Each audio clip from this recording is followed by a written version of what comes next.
El Ministerio Apostólico de Enseñanza y Predicación Rema Internacional presenta hoy al Reverendo Fernando García Sotomayor con la proclamación de las buenas nuevas de Dios para tu vida. El mensaje de ayer, el mensaje de hoy y el mensaje para la eternidad a los que tienen hambre y sed de la palabra de Dios. Un querigma de Dios para el que oiga, el que tiene oídos para oír.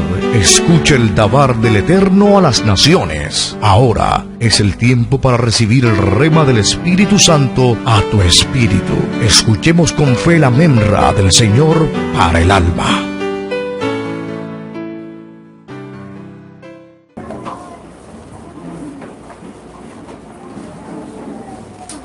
El título que le hemos dado a esta disertación: doble paternidad.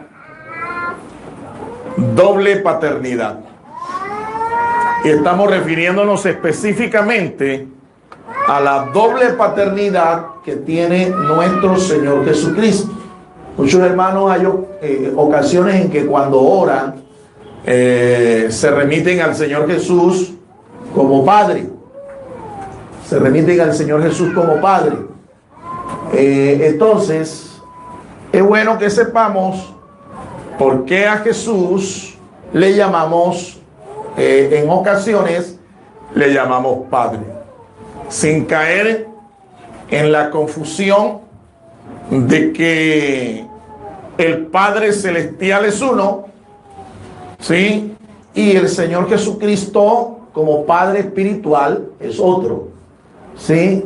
Entonces, hay un Padre Celestial y hay un Padre Espiritual para nosotros. Ya hemos meditado en el primer punto de nuestra exposición. Ya lo hemos ministrado. Usted puede consultar el canal de nuestro ministerio. Los que nos están viendo por internet o los hermanos que están acá que todavía no vieron la primera parte, ya está publicado la disertación en el canal. ¿Cuál canal? Rema_al-medio TV-net. Te puede verlo allí con el mismo título, doble paternidad. Hoy vamos a hacer un recuento de esta primera parte, la parte introductoria, nuestro primer punto argumentativo, y vamos a terminar con la segunda parte y concluir este importante tema. Entonces, vamos a tomar el texto bíblico que tomamos desde el principio como base doctrinal, como base bíblica para desarrollar esta disertación. Leemos entonces la palabra de Dios. Lo hacemos en el nombre del Padre y del Hijo y del Espíritu Santo. Isaías 9:6. Porque un niño nos es nacido, hijo nos es dado, y el principado sobre su hombro, y se llamará su nombre admirable, consejero, Dios fuerte, Padre eterno, príncipe de paz. Amén. Dije en la primera ocasión y hoy lo reitero, que subraye la expresión Padre eterno. Se refiere a nuestro Señor Jesús, el Mesías de Dios, el enviado de Dios, el ungido de Dios. Esa es una palabra profética que se refiere a su encarnación y a algunos de los nombres y de títulos que se le asignarían a él durante su ministerio. Incline su rostro y vamos a orar y vamos a pedirle al Señor que nos dé inteligencia espiritual, que nos dé sabiduría de lo alto para recibir su palabra. Oremos juntos. Padre Santo, gracias te damos por tu palabra. Te rogamos, Señor, conforme a tu promesa, que en el nombre de Jesús nos guíes, Señor, en el entendimiento de tu palabra. Nos des un corazón entendido, nos des una mente espiritual. Permite, Señor, que podamos acomodar lo que es espiritual a lo espiritual. Guíanos, Señor, hacia todo lo que es sano, verdadero y edificante. Te lo rogamos, Padre, en el nombre de Cristo Jesús. El pueblo del Señor dice, amén. Puede tomar su lugar. Y vamos a recordar entonces lo que ya estuvimos disertando. Miremos la introducción de esta disertación. Vamos a recordar lo que ya dijimos. Vamos a introducir y recordamos lo que ya dijimos en nuestra ocasión anterior.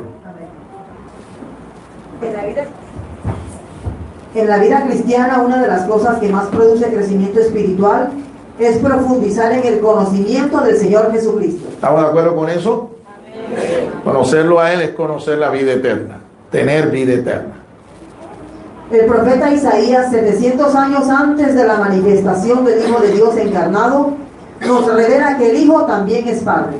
El Hijo también es Padre. No estamos diciendo que el Hijo es el Padre. No lo estamos diciendo así. Escúchelo bien. Estamos diciendo que el Hijo es también Padre. Pero no estamos diciendo que el Hijo es el Padre. Incluso en nuestras traducciones, cuando se refieren al Hijo de Dios antes de su encarnación, lo escriben con letra mayúscula para distinguirlo de cualquier otro hijo. ¿Por qué? Porque se le está dando una distinción personal allí al Hijo de Dios antes incluso de su encarnación. Y ya hemos explicado que Él es llamado Hijo aún antes de nacer. ¿Cuánto dan gloria al Señor? Él no tuvo que nacer como tú y yo, que tuvimos que nacer para que nos llamaran el hijo de la señora Rosalba. ¿Ve? El hijo de la señora Paulina. No. Él no tuvo que nacer para ser llamado hijo. Él fue hijo de María, pero principalmente es hijo de Dios. Y explicamos, para aquellos que no entienden lo que la Biblia quiere decir cuando se refiere a Jesús como hijo de Dios, no es solo que Él tiene una filiación natural, sino que Él mismo es el Hijo, Dios el Hijo, no solo el Hijo de Dios.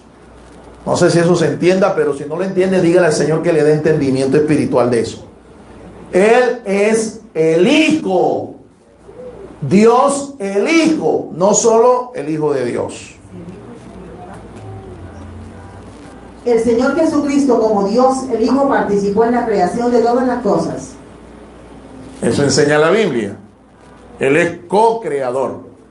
¿Sí? Él es co-creador. Él no fue creado cuando Dios decidió crear todas las cosas. Él participó de la creación. Amén. El Señor Jesucristo tiene doble paternidad. La primera como partícipe de la creación y la segunda como padre espiritual de la familia o generación de los hijos espirituales de Dios. Muy bien, vamos a reiterar eso. Ese es el corazón de la disertación. Esa es la propuesta de esta disertación. Escúchalo con atención. El Señor Jesucristo tiene doble paternidad. La primera como partícipe de la creación y la segunda como padre espiritual de la familia o generación de los hijos espirituales de Dios. ¿Cuántos son hijos de la familia de Dios acá? Entonces usted tiene un padre espiritual y no es el Padre celestial. Ese Padre espiritual se llama Jesucristo. Amén.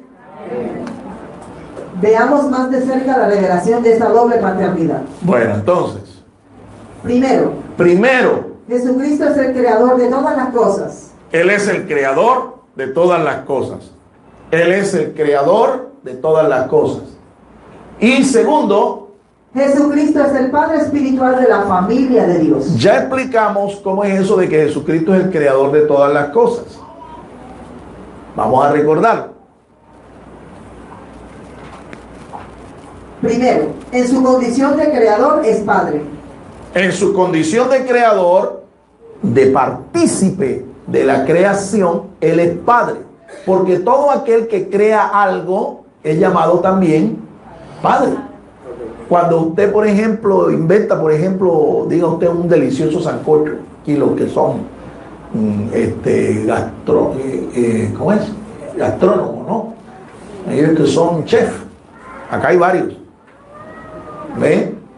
Cuando usted inventa un plato, muchas veces hasta para la posteridad, el plato que se sirve después le ponen su nombre, porque usted fue quien lo inventó. Usted fue quien lo diseñó. O sea, se le entrega a usted la paternidad de ese plato. Igual ocurre cuando, por ejemplo, si usted fuera músico, usted compusiera una canción, ¿ve? Le dan a usted la autoría, la paternidad de esa canción, porque usted fue quien la escribió, usted fue quien la arregló, usted fue quien la inventó. Y así ocurre con todo. Ahora, en la creación Jesús participó de ella, así que Él, como partícipe de la creación, también es Padre en ese sentido. Siga. En su condición de partícipe de la creación es diferente del Padre Celestial. Correcto, porque las Escrituras nos dicen bien claro que uno es la persona del Padre, Padre Celestial, y otra es la personalidad del Hijo. En el Evangelio de Juan, capítulo 1, tú puedes verlo, versos 1 y 2. En el principio era el Verbo, y el Verbo era con Dios, y el Verbo era Dios. Este era en el principio con Dios. Todas las cosas por Él fueron hechas, y sin Él nada de lo que ha sido hecho fue hecho. Se está refiriendo allí, la expresión Verbo de Dios es a nuestro Señor Jesucristo. Amén. No se está refiriendo a Dios el Padre. La Sí. condición de hijo la tenía desde la eternidad. Lo hemos dicho, lo reiteramos. Él no tuvo que nacer para ser hijo. Él no tuvo que nacer para ser reconocido como hijo. Tú y yo sí, porque es que Él es Dios el Hijo, no solo Hijo de Dios. Bien, vamos ahora al segundo punto. Yo espero que eso le haya quedado claro. Espero que eso le haya quedado claro. No estamos usando aquí un tecnicismo teológico. No estamos usando una verborrea que a usted lo enrede y usted termine aquí más confuso, ¿verdad?, que un peleador de Kung Fu. ¿Entiendes? O sea, confundido. No. Estamos usando expresiones sencillas. Estamos expresando palabras que usted puede entender, que hasta un niño lo entiende. Ahora, si tú no lo entiendes, tienes problemas, hermano, tienes problemas graves. Porque los que son de Cristo han adquirido la mentalidad de Jesucristo. Tienes problemas. Tienes que pedirle al Señor que esa mente te la cambie, porque a lo mejor todavía tienes una mente natural y no una mente espiritual. Por eso es que no puedes entender lo espiritual. O tienes sencillamente un problema de crecimiento. ¿Ve? Un problema de crecimiento. ¿Cómo así, pastor? No has crecido como debe crecer un hijo. Cuando tú tienes hijos, ellos son preciosos cuando están de bebé, pero ellos van creciendo, y en la medida en que van creciendo, su entendimiento va creciendo también. Un niño no puede entender muchas cosas que tú le dices. ¿Ve? Él va poco a poco creciendo, y en la medida en que va creciendo, su entendimiento se va abriendo. Es igual en lo espiritual. Entonces, si usted nació de nuevo, usted llega un momento en que deja de ser un recién convertido, un neonato, un neófito, y usted, debido a su crecimiento espiritual, tiene más entendimiento de la palabra. Esta es una doctrina básica, ¿sabía usted? ¿Cuál doctrina es básica? Entender que nuestro Señor Jesucristo tiene una doble paternidad. Eso es una doctrina básica. Eso es fundamental. Yo estoy diciendo que es profundo doctrinalmente, porque bueno, yo también quiero aquí alardear un poco de que aquí sabemos un poco de Biblia, pero eso es una doctrina básica. Eso es para ABC. Eso es para infantes espirituales. La doctrina sólida, la doctrina que es más profunda con respecto a nuestro Señor Jesucristo, no se estudia o no se debe ministrar en un púlpito a una congregación. ¿Cómo así? No, hay otros espacios, hay otros lugares que son más académicos en donde se explica esto. Y aquí, gracias al Señor, tenemos un lugar en donde usted puede profundizar aún más en el conocimiento de la palabra. Su institución, ¿cómo se llama?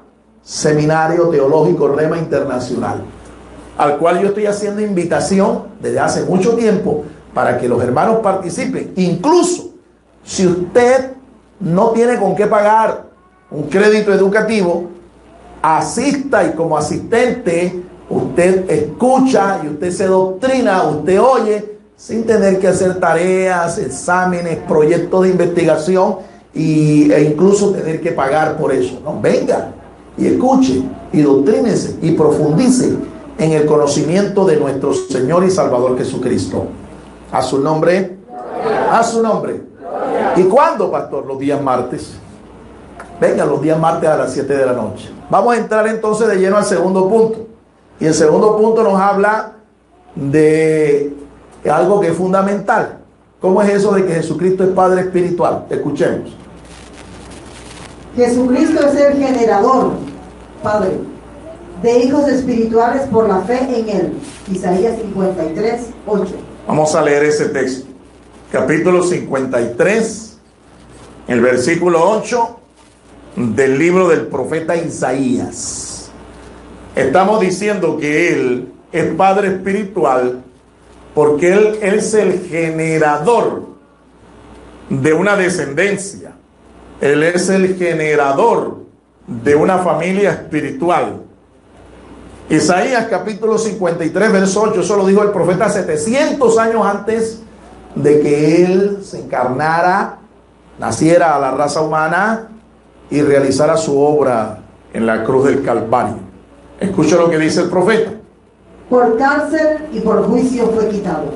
Y su generación, ¿quién la contará? ¿Su qué? Su generación. Subraye esa expresión allí, por favor. Subráyela. Su generación. Esa palabra es interesante, porque esa palabra nos habla de alguien que genera un linaje, una descendencia. Y para usted generar un linaje, una descendencia, una familia, para usted ser un progenitor, usted necesita buscar a alguien, si es hombre o si es mujer. Bueno, si es mujer, porque los que engendran son los hombres. Las mujeres conciben, los hombres engendran. Entonces, para usted ser un progenitor, usted necesita buscar a alguien a quien amar y con el cual compartir y con el cual usted entonces reproducirse, tener una descendencia, ser un progenitor, tener hijos. Pero he aquí el problema. La Biblia nos dice que Jesús no tuvo esposa. Por lo tanto, si no tuvo esposa, mucho menos hijos. Así que a Jesús no se le conoce un descendiente o una descendencia. No se le conoce porque Jesús se consagró a la obra de Dios su Padre celestial. Entonces, ¿a qué se estaba refiriendo el profeta cuando dice que su generación, ¿quién la contará? Se estaba refiriendo a su generación espiritual. En otras palabras, para que lo entendamos plenamente, se estaba refiriendo a ti y se estaba refiriendo a mí. Se estaba refiriendo a nosotros. ¿Cuántos dan gloria al Señor? Ahora, somos hijos espirituales de Él por la fe en Él, por lo que Él hizo en la cruz del Calvario. Todo aquel que le confiesa a Él como Salvador y Señor, todo aquel que le reconoce a Él la obra que hizo hace más de 2000 años en la cruz del Calvario, lo cree sin haberlo visto, ese es declarado por la palabra de Dios, ese es declarado hijo de Dios, con todo el derecho, con toda la potestad que tiene un hijo legalmente. Evangelio de Juan capítulo 1, vamos a leerlo.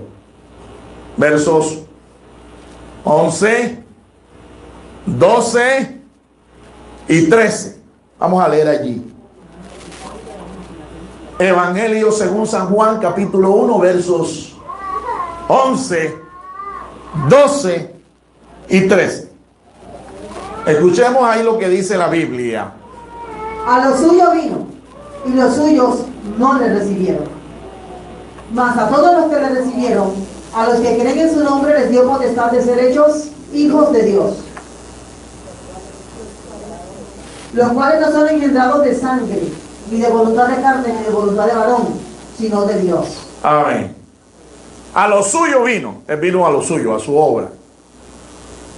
Él vino a consumar el plan de redención de nuestro Padre Celestial. Pero los suyos, ¿quiénes son los suyos? Israel, sus hermanos, sus paisanos, no le recibieron. No lo aceptaron, no lo reconocieron así. Lo menospreciaron. Y se unieron en un complot con paganos para que le crucificaran. A pesar de que él demostró que él era realmente el Mesías, el Salvador, el Redentor de la raza humana, no solamente el Redentor de su pueblo, que él era el Mesías anunciado por los profetas. A pesar de eso, lo rechazaron.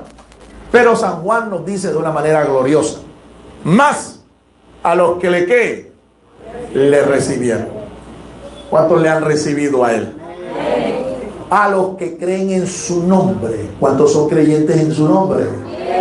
Dice, les ha dado potestad, derecho legal de ser llamados como hijos de Dios. Entonces tú y yo somos hijos de Dios por la fe en Jesucristo.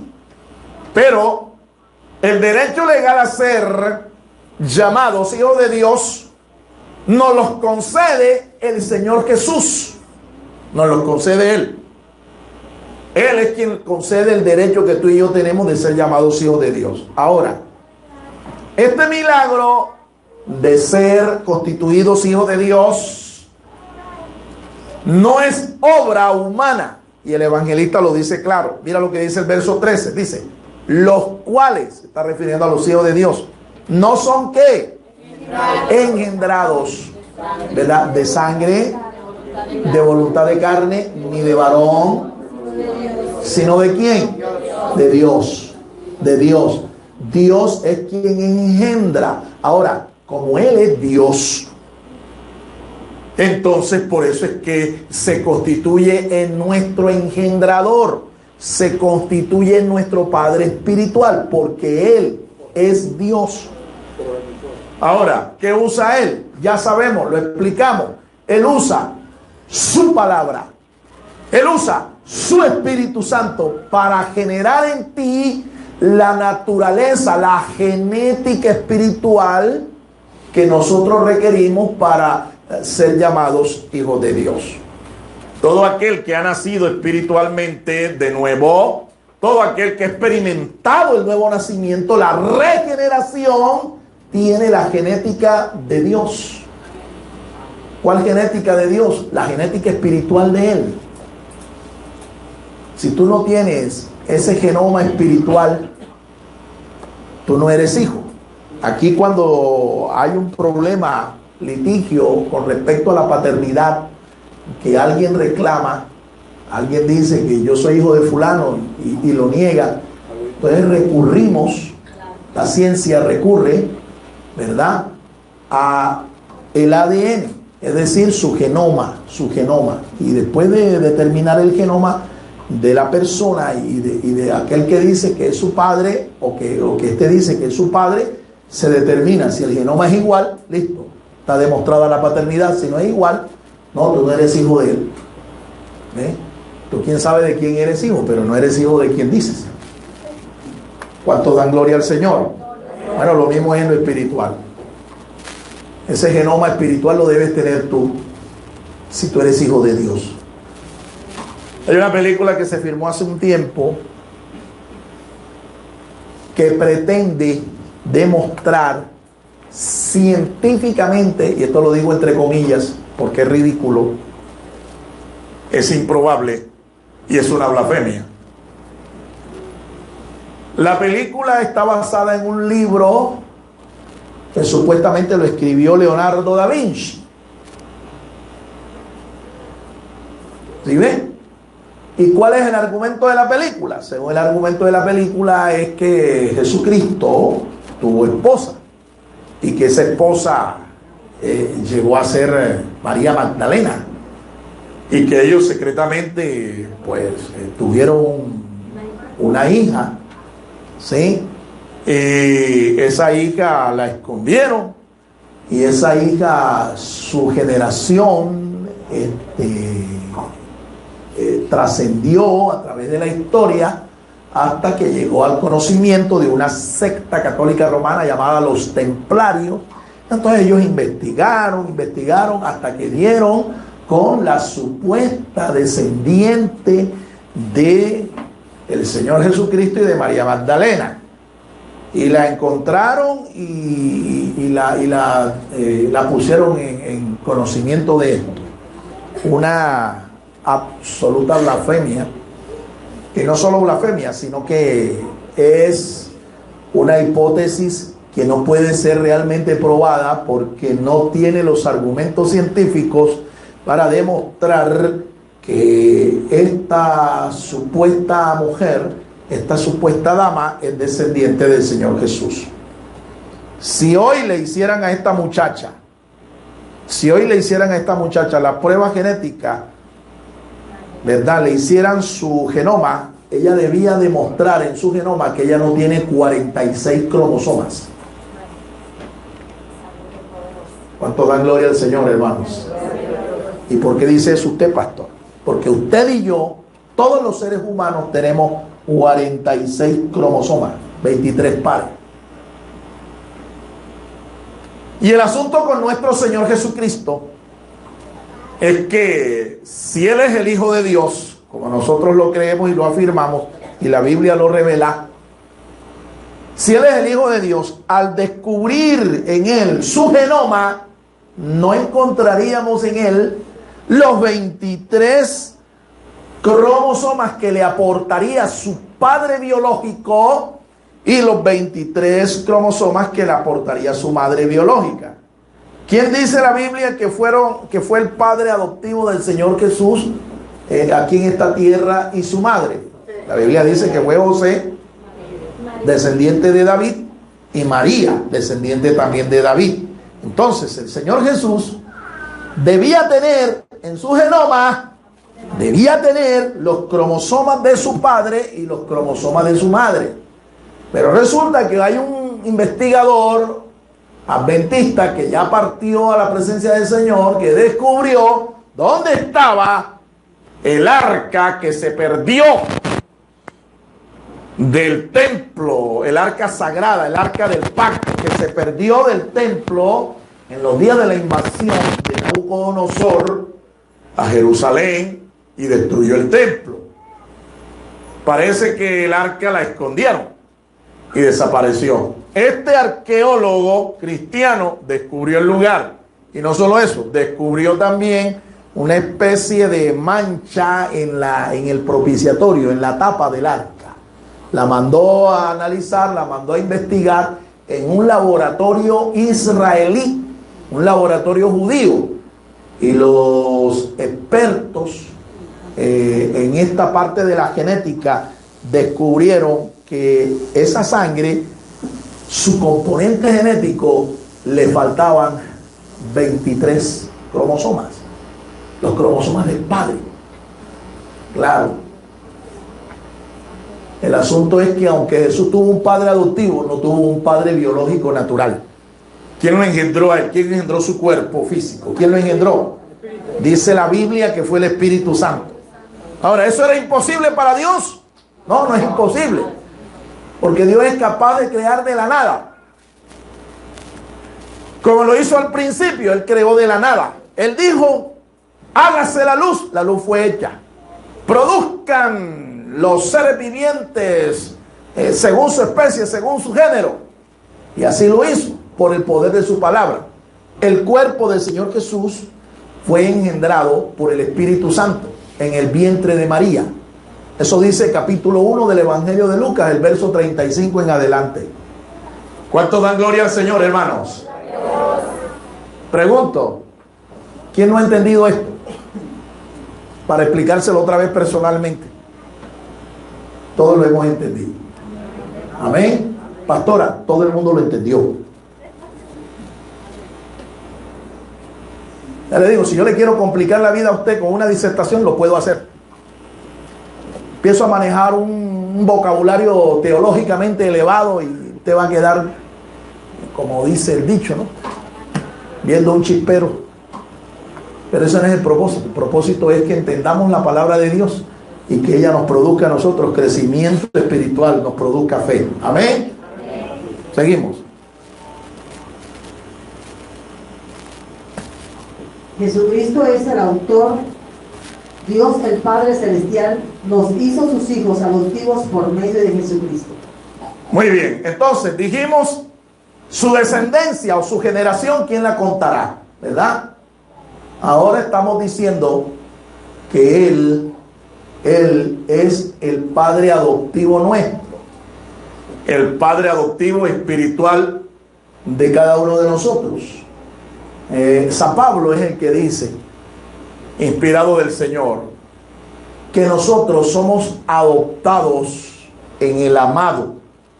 Usted y yo hemos sido adoptados en el amado, adoptados hijos, como hijos de Dios, adoptados en el amado. Entonces, aquí es importante aclarar que Dios el Hijo es uno solo. Amén. ¿Quién es Dios el Hijo? ¿Quién es? Están como respondiendo muy. Dios el Hijo es el Señor Jesucristo. Ahora, hijos de Dios, ¿cuántos hay? Hijos de Dios, ¿cuántos hay? Uno solo, unigénito, le llama a él la Escritura, a Jesús. Pero tú y yo somos hijos, ¿cómo? Adoptados. Ahí está el texto bíblico, vamos a buscarlo. Carta del apóstol San Pablo a los Efesios, si mal no estoy. Dice que nosotros, por la fe en el amado, por fe en el amado, somos declarados hijos de Dios, con todo el derecho legal de heredar de nuestro Padre Celestial. Vamos a leer el texto, Efesios capítulo 1, el verso 5. Vamos a mirar allí, creo que es ese. Efesios capítulo 1, verso 5. En amor nos predestinó por medio de Jesucristo para adopción como hijos suyos según el beneplácito de su voluntad. Amén. Vamos a leer la traducción del 60 de Reina y Valera. En amor habiéndonos predestinado para ser adoptados hijos suyos por medio de Jesucristo según el puro afecto de su voluntad. Bien, Dios el Padre, por puro amor, nos adoptó en el amado. Allí no dice amado por ningún lado. Busquemos el texto. Nos adoptó en el amado. ¿Quién es el amado? Es la pregunta. ¿Y por qué a él las escrituras o por qué decimos nosotros que él es el amado? ¿Por qué decimos eso? Sí, porque a usted le pueden preguntar, ¿y dónde dice la Biblia que él es el amado? ¿Dónde dice la Biblia? Bueno, gracias al Señor. Muy bien. Muy bien. Esa es la respuesta. Vamos a escuchar el texto. Para alabanza de la gloria de su gracia, con la cual nos hizo aceptos en el amado. Con la cual, dice el apóstol, nos hizo ese texto donde está escrito. Efesios 1:6. 1:6, ahí el versículo que seguía. Con la cual dice, nos hizo aceptos en el amado. Si usted puede verificar ahí en su Biblia, usted puede verificar la palabra amado. ¿Está en minúscula o está en mayúscula? Eso no está escrito con mayúscula por casualidad. Eso está escrito para diferenciarlo a él. Entre todos los amados de Dios, él es el amado de los amados. ¿Me entiende? No, no es el único. En la Biblia hay dos que la Biblia llama muy amados. No, no es Lucas. No me tire varilla aquí tampoco. Mire, la Biblia dice del Señor Jesús que cuando se fue a bautizar en las aguas del río Jordán, el Padre Celestial abrió los cielos y se escuchó una voz que dijo: este es ¿quién? A ver, mi hijo amado. Mi hijo amado, subráyelo ahí. Él es el primer amado, el amado de todos los amados de nuestro Padre Celestial. Ahí tenemos un texto, pero tenemos otro contexto en el Antiguo Testamento. La Biblia habla de un profeta consagrado a Dios y que recibió un plan profético para el futuro. Ese se llama Daniel, el profeta. Y cuando Dios le dio a él el entendimiento de esa profecía que le dio, le llamó varón muy amado. Busque el texto.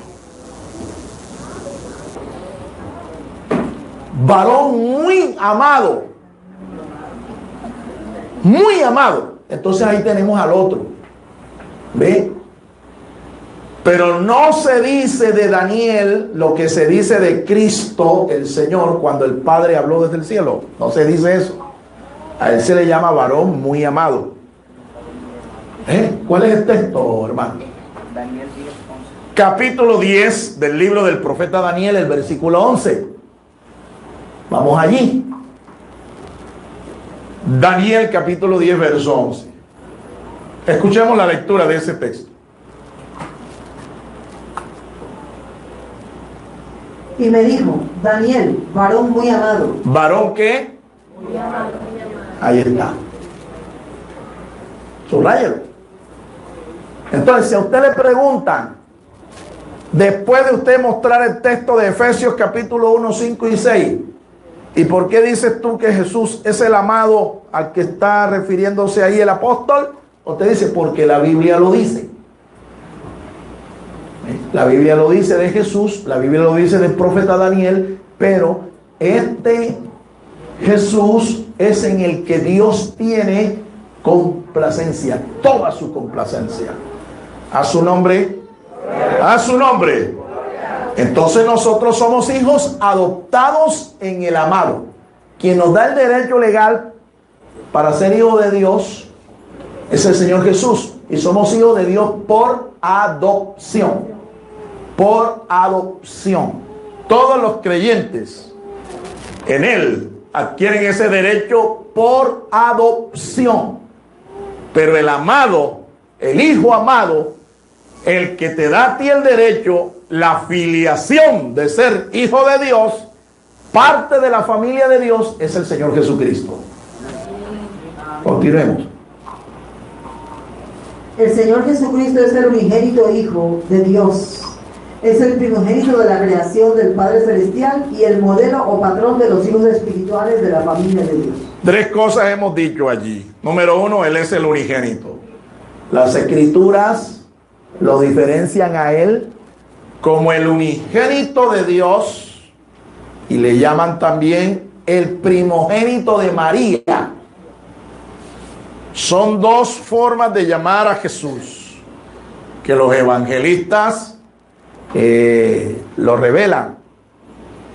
San Juan lo revela como el unigénito de Dios y los demás evangelistas, Mateo, Marcos, Lucas, le llaman el primogénito de María. Uno nos habla de su condición de Dios, su divinidad. Jesucristo es Dios, 100% Dios. El otro nos habla de su naturaleza humana. Al llamarlo a él la Escritura primogénito de María, está hablando de que él es el primero de una familia de hijos que tuvo María y José. Porque para claridad de todos aquellos que creen en la Sagrada Familia, entre comillas, la Sagrada Familia no estaba conformada solo por José, María y Jesús. La Sagrada Familia estaba conformada por María, por José, por Jesús el primogénito y por otros por lo menos 6 o 7 hermanos y hermanas. Entre ellos Santiago, Judas, Simón y hermanas. Allá en el Evangelio de Juan, en el capítulo 2, cuando Jesús hizo su primer milagro y sus discípulos creyeron en él y convirtió 6 tinajas de agua en vino fino, esa boda que se estaba celebrando allá en Caná de Galilea no era una boda cualquiera, era una boda a la que él fue invitado, porque al parecer lo más seguro es que la mujer que se estaba casando allí era hermana carnal del Señor Jesús.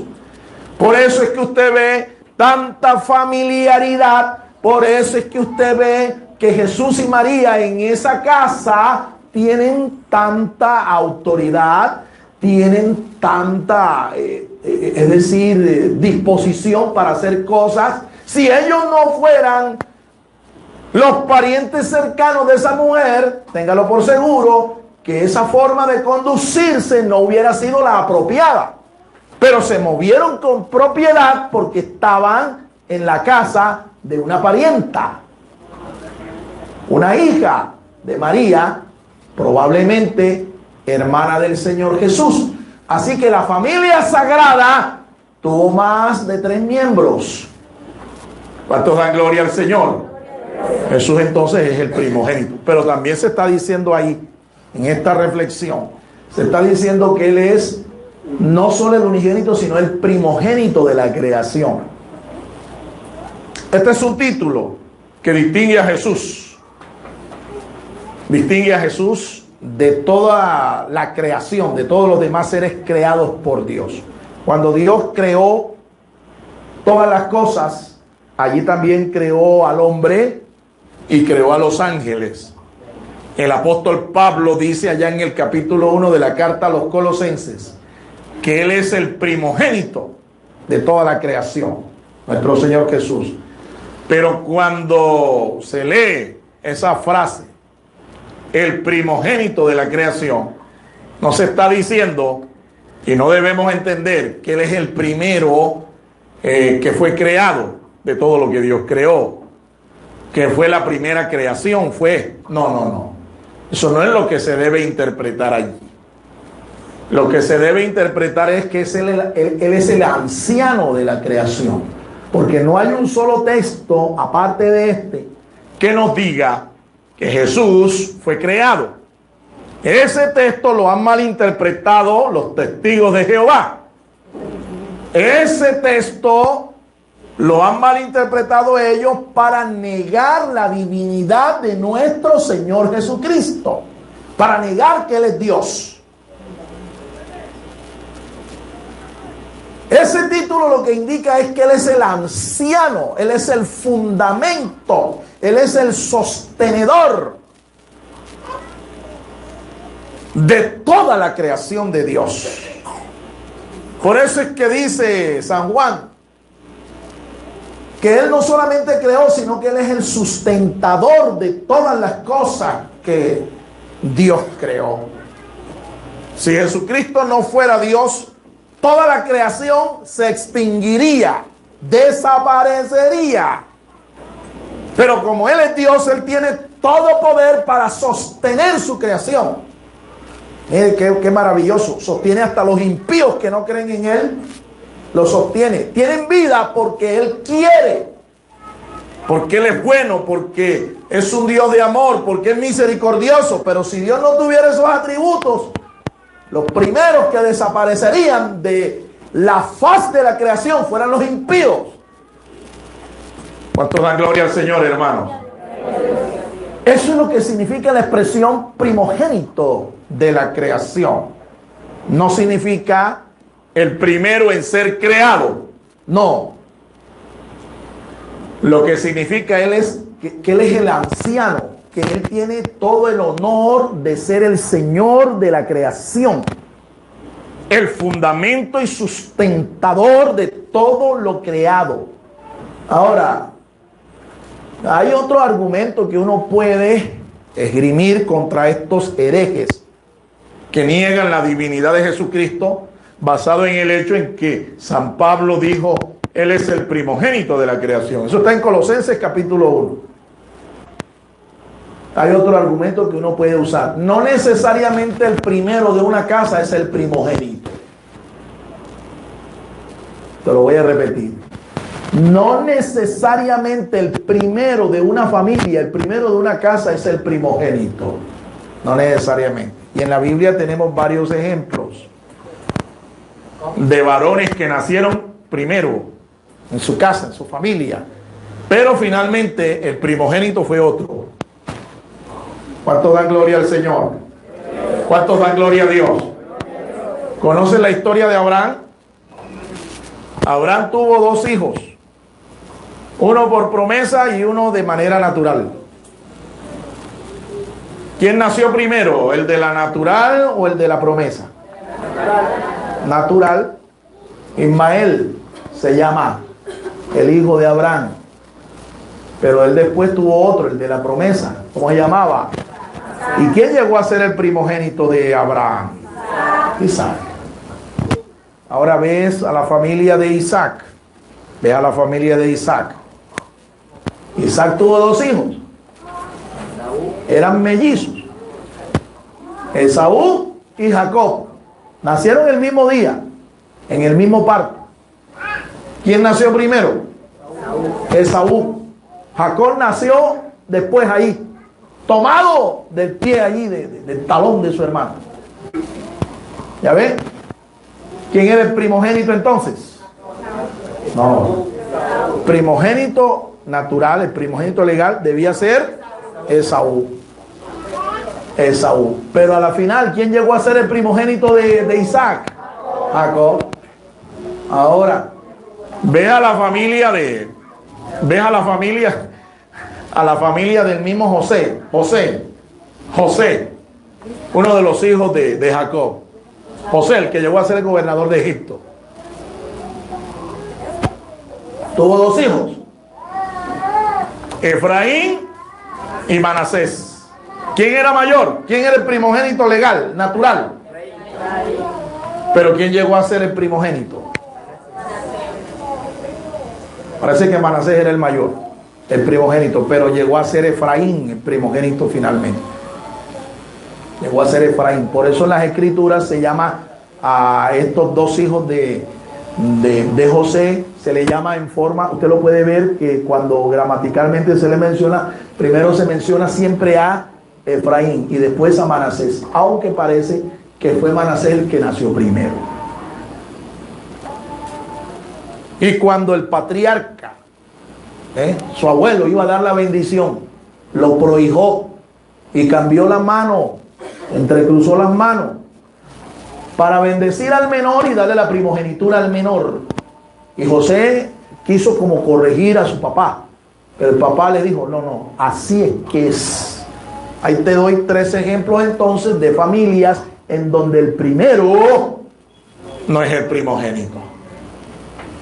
Jesús es entonces llamado primogénito de la creación, para referirse a él como anciano de la creación. Pero no solamente se dice que él es el unigénito de Dios, el primogénito, sino que también se dice algo más. ¿Qué más se dice en ese tercer argumento? El modelo patrón o patrón Modelo patrón. ¿Cuántas modistas hay acá? de los hijos espirituales de la familia de Dios. ¿Cuántas modistas hay acá que saben de modistería, saben de costura? ¿Qué es lo primero que usted hace cuando va a hacer un vestido? Un patrón. Y con base en ese patrón usted cose, usted diseña su vestido, lo cose, lo corta la tela, ¿verdad? Con las dimensiones que le indica ese patrón. Así que el patrón es el modelo, no solamente para hacer ese vestido, sino que si usted quiere hacer 3, 4, 5, 6, 7, todos los vestidos que quiera, ese es el patrón que le sirve para todo. El molde. Bien, entienda esto espiritualmente. Jesucristo es nuestro molde. ¿Qué tú eres del Señor Jesús? ¿Qué eres tú? Una copia de ese molde. Espiritualmente hablando, entonces, El molde es el que produce todos los demás vestidos. Bien, si Jesús es el molde como Hijo de Dios, usted y yo debemos tener también las mismas cualidades, las mismas características de ese molde.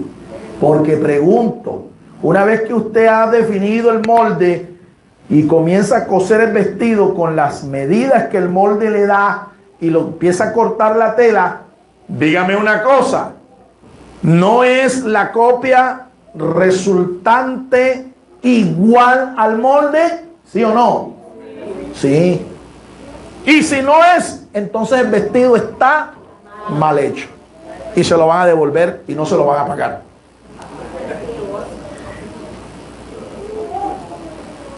¿Entiende esto espiritualmente? Entonces, por eso es que tú y yo tenemos una meta, una tarea que tenemos que alcanzarla mientras estemos aquí.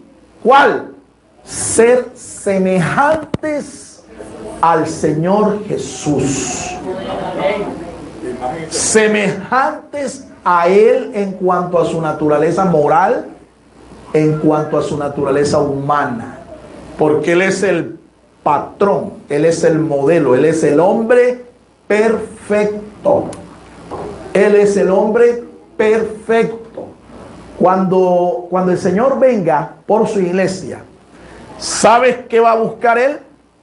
Él va a buscar entre todos los que dicen que son creyentes de Él, Él va a buscar a los que son su copia, a los que son su clon, a los que tienen su genética, y el que no la tenga no se va con Él, no va a participar del arrebatamiento. Pastor, ¿y cómo es el Señor Jesús? Bueno, al conocerle a Él, te das cuenta que su carácter es un carácter que lo produjo el Espíritu Santo en Él.